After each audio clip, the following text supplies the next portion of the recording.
পায়খানা কেমন হয়? এক এক পিস 2-2.5 কেজি হয়। আমি কেজি জিগাইছি, আমি পরিমাণ জিগাইছি পায়খানার। আমি বলছি পায়খানা কেমন হয়, শক্ত না নরম? হ্যাঁ, তো কখনো ধৈর্য দেখা হয় নাই। আরে বাবা, ধৈর্য দেখবেন কেন? পায়খানার দিকে চাইলেই তো বোঝা যায়। হ্যাঁ, দেখা যায় না। আরে মেয়া, আপনার পায়খানা কি পড়িয়ে হেটা আওয়ে যায়, উদা হয়ে যায়? যে ডাক্তার সাহেব, এক প্রকার ওইরকমই। বুঝলাম না আপনার কথা। ডাক্তার সাহেব, আমি নদীর পাড়ে ওই শৈলে গেছে পায়খানা করতে বই। বাড়ার সময় পানি নিচে হয়ে যায়, সেকালে পড়লে কিচ্ছু দেখা যায় না। আর জোয়ারের সময় জোয়ারে টান দিয়ে বাসাই লই যায় পায়খানা। আপনি একটু বয় নাম নেই, আমি পায়খানা বন্ধের ট্যাবলেট দিতে আছি।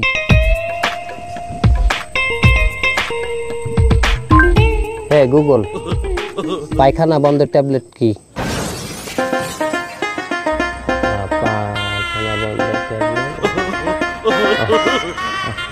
এই শোনেন, আইলান এই ওষুধটা খাইবেন। আচ্ছা, এগুলা কি পায়খানা করার আগে খাম না পরে খাম?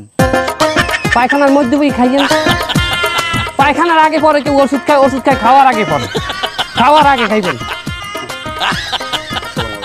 ওয়ালাইকুম আসসালাম। নেক্সট। ডাক্তার সাহেব আসসালামু আলাইকুম। ওয়ালাইকুম আসসালাম, বসেন। কি বাবা, কি আপনার সমস্যা কি? আমার ডাক্তার সাহেব সমস্যা, আমি তো ওই দোকানদারি করি, কারণ এক্সের ঘন ঘন প্রস্তাব হয়, তা 15-20 বার তো হয়। এখন আমি তো দোকানদারি করি, এখন এই লোকজন বাসা থাকে, ওই সামনে দিয়ে উঠে যদি আমি প্রস্তাব করতে যাই তো একটু লজ্জা লাগে না? তাই এখন ওই আমি ওই দোকানের এক কোনায় ওই ছিদ্র করে নিয়েছি, ওখান থেকে মারিয়ে দিই। কোথায় যাই যে মারলে? আমি তো, আমার দোকান আছে নদীর উপরে, হ্যাঁ। নদীতে বেশি চলে যায়। একদিন তো খুব সমস্যা হয়ে গেছে, ওই নৌকা যাচ্ছিল, আমার ওই সময় প্রস্তাব চাপিয়েছে।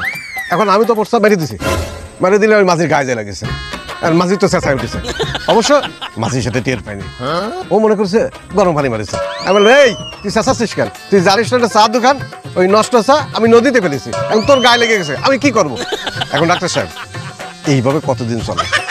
আমার এই যে কোনো কোনো প্রস্তাব হয়, আপনি তো দেখেন তো, এই ঠিক করতে পারেন কিনা? প্রস্রাবের রং কি? ওই লালচা কালার।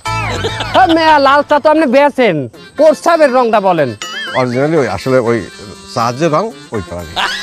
শরীর তো করা হয়ে গেছে, ওই ওই সমস্ত জিনিস খাওয়া যাবে না, ভাজা পোড়া ওই মশলা জাতীয় খাবার খাওয়া যাবে না। আমি কি খাবো? শক্তিশালী খাবার খাইতে হবে। আপনি বেশি বেশি করিয়া দুধ খাইবেন, ছানা আছে না ছানা, ছানা খাইবেন, আর এই রসগোল্লা টোল্লা ভালো মিষ্টি জাতীয় জিনিস খাইবেন পেট ভরছে, বুঝছেন? শক্তি না আইলে তো বুঝছেন না, যখন গায়ে শক্তি না আসবে তখন প্রস্রাব ওই বিলি বাইরে। গায়ে শক্তি থাকলে তো কন্ঠেলে রাখতে পারবেন বাইরে, বুঝলেন নাই? তারপর আমি প্রস্রাব বন্ধের ট্যাবলেট দিতে আসি, ওয়েট করেন না? আচ্ছা। হ্যাঁ গুগল, একটু আগে তো আমার পায়খানা বন্ধের ট্যাবলেটের কথা বলছে, এবার বলো প্রস্রাব বন্ধের ট্যাবলেট কি?